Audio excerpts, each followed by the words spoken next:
Ivan Landlust, dat is de meest opvallende naam in de opstelling van ONS. En dat gaat ten koste van Alegeert de Vries. Landlust in de tarrieding blessure rekken verzint het nevens trainer Jan Flap een eerlijke kans. Dus begint hij in HZVV en ik na een weekend in SVZW in de basis. Dit is de eerste kans van de wedstrijd. We zitten nog maar in de eerste minuut van der Heide bij de vastzet. En dit is Arnold Hedder, maar hij jouwt de bal net genoeg snelheid mooi. HZVV, dat is misschien wel de grootste verrassing. De debutant ontnota. Vooral de 3-0 oerwinning vlien weekendje in WHC spreekt daar de verbeelding. En lek hier, brutaal, een mogelijkheid voor Marco Hulst. Mark de Vries. Van der Heide. Het is druk daar in het strafschopgebied van HZVV. Maar toch komt de bal bij Rozenburg. Martijn Rozenburg. Knappe actie, volgevaarlijk, maar geen doelpunt. Ale de Boer. Knap schoen van der Heide. Van der Heide met finesse en toucheert de Lotte. Knappe actie van de onvierder. Tevens ook de assistent-trainer van Jan Flap. Van Sander van der Heide. Curdy González.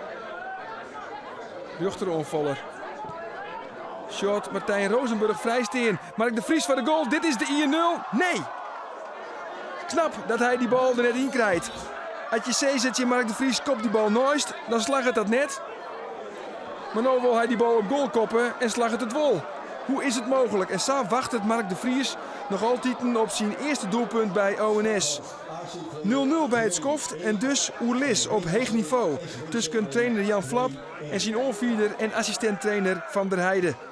Maar is het resultaat het inbrengen van stormram Rudy Man aan het begin van de tweede helft.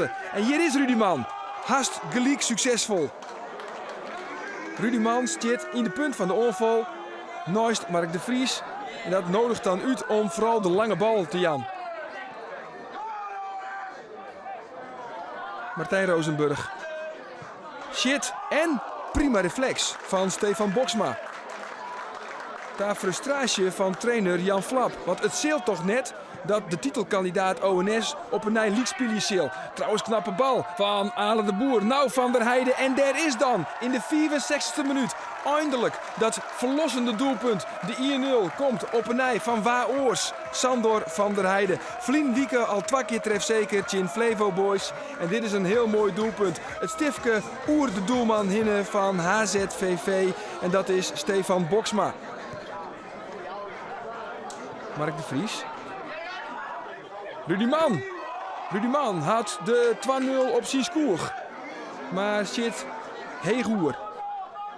Bruinsma. Ja, hij lokt Toek de vrije trap uit. Oetreding die van Ale de Boer. Steeds maar een kwarte corner. Bruinsma neemt de bal zelf. Landlust, maar de voesten. En dit is Huiskus. Huiskus, jongen, met de linkervoet. Wat een prachtig doelpunt. En zo zit ONS weer op Liekense Hichten. Is het weer 1-1. 4 minuten na de openingstreffer van Van der Heide is het Joël Huiskus met de 1-1. Van der Heide in 1 keer op de pantoffel. Maar op een nij mis en de tijd begint te dringen. En het geloof, het ebt een beetje fort bij de snitsers. We zitten al 4 in de blessuretijd. Nog 1 keer dan, maar Van der Heide. Rozenburg. Komt er nog een aardige vastzet? Of is dit Hens? Ja, het is Hens, zei het skizochter Schaper uit Dokkum. Protesten onder kant van HZVV. Maar het is toch echt de verdediger Brian Lepel die de bal op een jermtakken krijgt. Hij kent er wellicht niks ontwan. Maar ja, regels bij regels. Lepel krijgt ook nog een gele kaart. Maar volle belangrijker. ONS krijgt een strafschop. Het duel tussen Boksma en Van der Heide. En Van der Heide scoort. De tweede van de midje, maar volle belangrijker de oewinning voor ONS. Het wie net goed, maar de ploeg uit Snits pakt vol de punten.